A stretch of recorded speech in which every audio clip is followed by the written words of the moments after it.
नमस्कार। इससे पहले के वीडियो में हमने मिलर इंडिसेस ऑफ प्लेन्स यानी तलों के मिलर सूचकांकों के बारे में चर्चा की थी। आज हम कुछ एग्जाम्पल्स के द्वारा उनको और अच्छे से समझने का प्रयास करेंगे।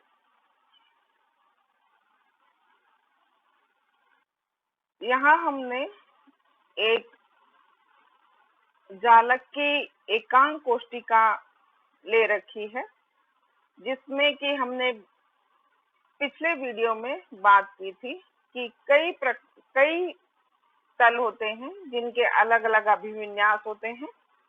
इसमें हम कुछ तलों को उदाहरण के रूप में लेकर उनके मिलर सूचकांक मिलर इंडिसेस ज्ञात करेंगे। जैसे ये वाला जो प्लेन है, जो तल है, इसका मिलर इंडिसेस हमें ज्ञात करना है, मिलर इंडिसेस फाइंड आउट करना है। तो हमने बात की थी कि मिलर इंडिसेस ज्ञात करने के लिए सबसे पहले हमें क्रिस्टलोग्राफिक कोऑर्डिनेट सिस्टम बनाने होते हैं। उसके लिए हमें एक ओरिजिन चुनना होता है। ओरिजिन कोई भी आप जालक बिंदु पे ले सकते हैं, लेकिन इस बात को ध्यान में रखना होता है कि ओरिजिन मतलब वो बिंदु जिस प्लेन के आप मिलर सूचकांक ज्ञात करना चाहते हैं उस पर नहीं पड़ना चाहिए, उस पर स्थित नहीं होना चाहिए। तो इस तल के अतिरिक्त कोई भी जालक बिंदु आप ले सकते हैं जो कि इस तल पर नहीं पड़ रहा हो। तो हम ये वाला जालक बिंदु ले लें ओरिजिन की तरह और इस पर एक क्रिस्टलोग्राफिक कोऑर्डिनेट सिस्टम बनाएं। क्रिस्टलोग्राफिक निर्देश तंत्र क्या होता है, ये हमने बात की थी कि ऐसा निर्देश तंत्र जिसके अक्ष एकांक कोष्टिका के किनारों के अलाउ होते हैं। तो ये हमने निर्देश तंत्र ले लिया है, उसका अक्ष आप देख रहे हैं कि एकांक कोष्टिका के किनारों की तरफ है। और ये भी बात की थी कि एक बार वेक्टर ए और वेक्टर बी आप निर्धारित कर लेते हैं तो वेक्टर सी सीधे हाथ से निर्धारित करेंगे। किस तरह से कि अपनी उंगलियों को वेक्टर ए से वेक्टर बी की तरफ मोड़ेंगे तो वेक्टर सी की डायरेक्शन अंगूठे की दिशा होती है। तो जिस तरह से फिगर में दिखाया है, हमने वेक्टर ए से वेक्टर बी की तरफ उंगलियां मोड़ी हैं, तो अंगूठे की दिशा ये वेक्टर सी की है। ये आवश्यक नहीं कि आप हमेशा वेक्टर ए इस दिशा में, वेक्टर बी इस दिशा में लें। आप इस तरह से भी इस दिशा में वेक्टर ए ले लें और इस दिशा में वेक्टर बी। तो बिल्कुल वैसे ही आपको अपना हाथ दाहिना मतलब सीधा हाथ इस तरह से रखना है कि आपकी उंगलियां वेक्टर ए से वेक्टर बी की तरफ मुड़े तो अंगूठे की दिशा वेक्टर सी की दिशा होगी। तो यहाँ पर आप देख रहे हैं वेक्टर ए से वेक्टर बी की तरफ जब आप उंगलियां मोड़ रहे हैं सीधे हाथ की, तो वेक्टर सी की दिशा अंगूठे की दिशा है। लेकिन हम पहले वाला ही लेंगे, वेक्टर ए इस दिशा में, वेक्टर बी इस दिशा में, तो वेक्टर सी इस दिशा में होगा। अब हम इस तल की मिलर इंडिसेस ज्ञात करना चाह रहे हैं, जैसे कि हमने बात की थी। तो आप देख रहे हैं कि वेक्टर ए को ये 1a पर काट रहा है। ये दूरी जो है लैटिस कांस्टेंट वेक्टर ए की दिशा में जो जालक स्थिरांक है, यानी दोनों बिंदुओं के बीच की दूरी है, वो हम a ले रहे हैं। वेक्टर बी की दिशा में b ले रहे हैं, वेक्टर सी की दिशा में c ले रहे हैं। तो ये तल वेक्टर ए की दिशा में 1a, वेक्टर बी की दिशा में 1b और वेक्टर सी की दिशा में 1C पर काट रहा है। आप देखिए 1A वेक्टर ए की दिशा में, वेक्टर बी की दिशा में 1B और वेक्टर सी की दिशा में 1C पर काट रहा है। तो हमने बात की थी ABC के पदों में अंतःकरण लिखना होता है, तो ये 1 हो गया, ये 1 हो गया और ये भी 1 हो गया। और ये तीनों ही आप देख रहे हैं कि स्मॉलेस्ट सेट ऑफ इंटीजर है, ये पूर्णांक है और साथ में सबसे कम मतलब सबसे छोटा सेट ऑफ इंटीजर है, स्मॉलेस्ट सेट ऑफ इंटीजर है। तो आप इसको इस तरह से छोटे वाले ब्रैकेट में इसको एनक्लोज कर देंगे, बंद कर देंगे, तो ये इसके मिलर इंडिसेस हो जाएंगे, इस तल के मिलर इंडिसेस। बिल्कुल ये बात स्पेशली ध्यान देनी है, इसके बीच में कोई भी कॉमा फुल स्टॉप वगैरह नहीं आना चाहिए, कहीं भी तीनों के बीच में कोई गैप नहीं है। और ये केवल ये राउंड ब्रैकेट, ये स्मॉलर ब्रैकेट से ही एनक्लोज किए जाते हैं। दूसरा एक एग्जांपल ले लें, ये वाला प्लेन के मिलर इंडिसेस ज्ञात करना चाह रहे हैं। अब चूंकि ये जो मूल बिंदु हमने लिया है इस प्लेन पर नहीं लाई कर रहा है, इस कारण से अभी भी हम इसी को क्रिस्टलोग्राफिक कोऑर्डिनेट सिस्टम ले सकते हैं, क्योंकि बिंदु जो मूल बिंदु है वो हमारा इस तल पर स्थित नहीं है। तो ये आप देखिए 1A पे काट रहा है और ये आपको ये bx वेक्टर b को, ये वेक्टर a को 1A पे काट रहा है, वेक्टर b को 1B पे काट रहा है। लेकिन ये वेक्टर c को देखिए, वेक्टर c इस डायरेक्शन में और तल भी उसी डायरेक्शन में, मतलब पैरेलल है, वेक्टर c के समानांतर है ये तल। इसका मतलब ये इसको अनंत पर काटेगा। दो यदि समानांतर होते हैं तो कहते हैं अनंत पर काटेंगे, तो ये इस पर वेक्टर सी पे इसका जो अंतःकरण क्या हो जाएगा, इनफाइनाइट, अनंत। तो वेक्टर ए की दिशा में 1A, वेक्टर बी की दिशा में 1B और वेक्टर सी की दिशा में अनंत पर काटेगा। तो ABC के टर्म्स में, पदों में अंतःकरण लिखने पर ये 1 आ जाएगा, ये 1 और ये इनफाइनाइट। अब आपको व्युत्क्रम लेना है, यहाँ पर हमने व्युत्क्रम इसलिए नहीं लिया था क्योंकि 1 का ये 1 है, 1 का व्युत्क्रम 1 ही होता है, लेकिन यहाँ पर इनफाइनाइट है, यहाँ हमें व्युत्क्रम लेना पड़ेगा। 1 का व्युत्क्रम 1, 1 का व्युत्क्रम 1 और इनफाइनाइट का व्युत्क्रम रेसिप्रोकल 1 ओवर इनफाइनाइट। तो 1 का रेसिप्रोकल जो ये 1 ऐसे ही आ जाएंगे दोनों, और 1 ओवर इनफाइनाइट 0।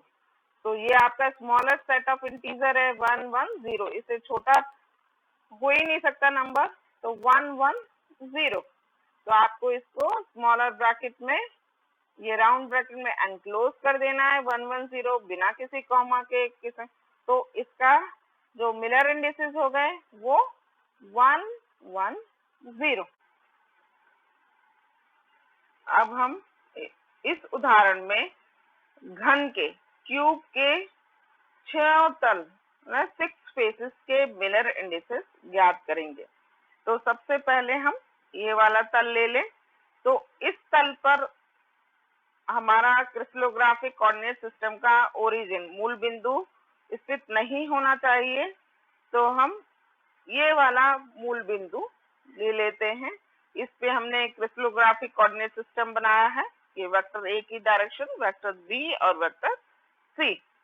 तो ये वाला तल वेक्टर ए को 1A पे काट रहा है, वेक्टर बी को अनंत पे काटेगा और वेक्टर सी को भी अनंत पे काटेगा। तो 1A इनफाइनाइट वेक्टर बी के डायरेक्शन में और वेक्टर सी के डायरेक्शन में भी इनफाइनाइट। तो अंतःखंड हो गए 1 इनफाइनाइट इनफाइनाइट। व्युत्क्रम लेना है 1 1 अपॉन इनफाइनाइट हो गया 1 ओवर इनफाइनाइट, तो ये हो गया 1 0 0। तो इस तल के मिरर इंडिसेस हो गए 1 0 0। अब दूसरा तल ले लें, ये वाला तल। अब ये ये जो मूल बिंदु है इस तल पर लाई नहीं कर रहा है, इसलिए इसे ही हम क्रिस्टलोग्राफिक कोऑर्डिनेट सिस्टम ले लें। अब ये जो तल है ये वेक्टर बी को काट रहा है, लेकिन वेक्टर ए और वेक्टर सी के समानांतर है, अर्थात इन दोनों को वो अनंत पे काटेगा।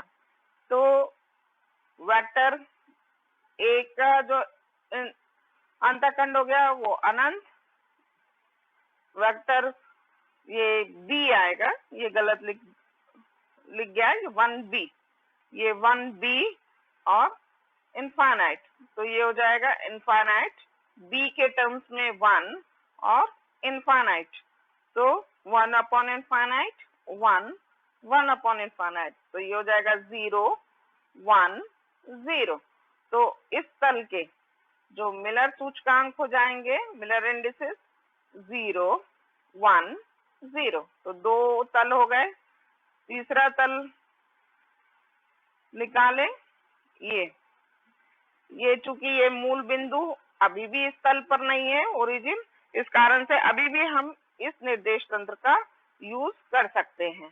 अब ये वेक्टर, ये वाला जो तल है ये वेक्टर सी को 1c पे काट रहा है, लेकिन वेक्टर ए और वेक्टर बी के समानांतर है। वेक्टर ए और वेक्टर बी को नहीं काट रहा है, मतलब ये अनंत पर काटेगा। तो इसको हम लिख सकते हैं।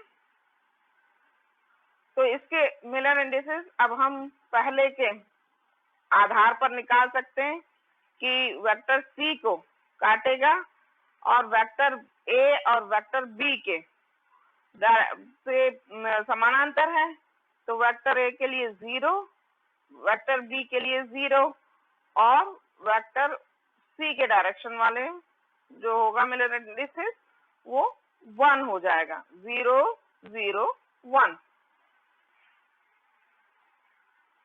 अब हम ये 3 प्लेन्स हो गए। अब चौथे प्लेन के लिए ये 4th प्लेन, लेकिन अब हम इसको क्रिस्टलोग्राफिक कोऑर्डिनेट सिस्टम नहीं ले सकते। क्यों? क्योंकि अब ये प्लेन ये जो मूल बिंदु है इसी प्लेन पर है, तो अब हमें अपना मूल बिंदु शिफ्ट करना पड़ेगा। लेकिन हम शिफ्ट कर सकते हैं क्योंकि जालक या क्रिस्टल में ट्रांसलेशनल सिमेट्री होती है, स्थानांतरण सममिति होती है। इस कारण से हम अपना कोऑर्डिनेट सिस्टम, निर्देशांक तंत्र शिफ्ट कर सकते हैं, स्थानांतरित कर सकते हैं। लेकिन हम एक बार जो हमने दिशाएं ले ली हैं अक्षों की, वो दिशाएं परिवर्तित नहीं कर सकते। मूल बिंदु तो शिफ्ट कर सकते हैं, लेकिन अक्षों की दिशाएं परिवर्तित नहीं कर सकते। तो यहाँ हम क्या कर रहे हैं, वैसे ही हम इसका भी नहीं निकाल सकते, ये पीछे वाले प्लेन का, क्योंकि ये जो मूल बिंदु है ये इस प्लेन पे भी लाई कर रहा है, वैसे ही इस प्लेन के भी नहीं निकाल सकते। मतलब बाकी तीनों जो प्लेन्स हैं उनके हम अब मिलर इंडिसेस नहीं निकाल सकते, क्योंकि तीनों पर ही ये मूल बिंदु लाई कर रहा है।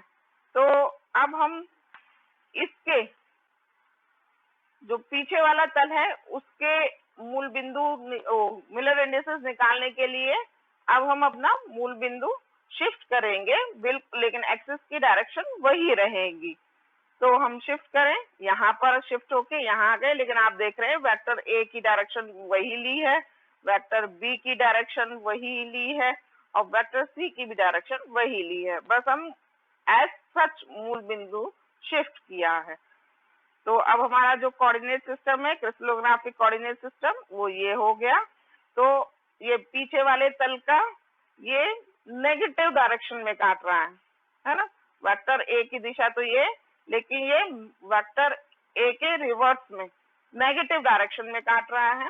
हमने जब पिछले वीडियो में स्टडी किया था तब बात की थी कि मिलर इंडिसेस भले ही तल नेगेटिव डायरेक्शन में काटते हैं, लेकिन मिलर इंडिसेस हम वैसे ही निकालते हैं, लेकिन वैसे ही निकालते हैं जैसे कि पॉजिटिव डायरेक्शन में काटने पर निकाले जाते हैं।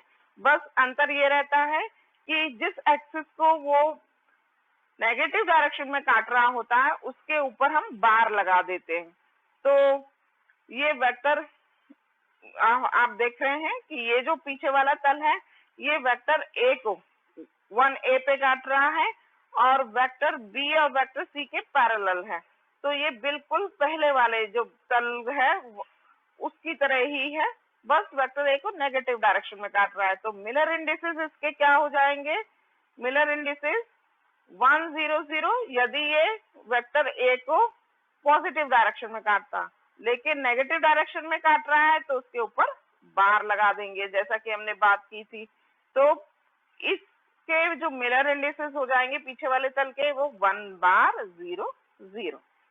अब हम तो 4 हो गए तल। अब 5वें तल की बात करें नीचे वाले तल की, लेकिन अभी ये मूल बिंदु इस तल पर स्थित है। तो इस क्रिस्टलोग्राफिक कोऑर्डिनेट सिस्टम से हम इसके ज्ञात नहीं कर सकते मिलर इंडिसेस, तो हमें मूल बिंदु अपनी शिफ्ट करनी पड़ेगी।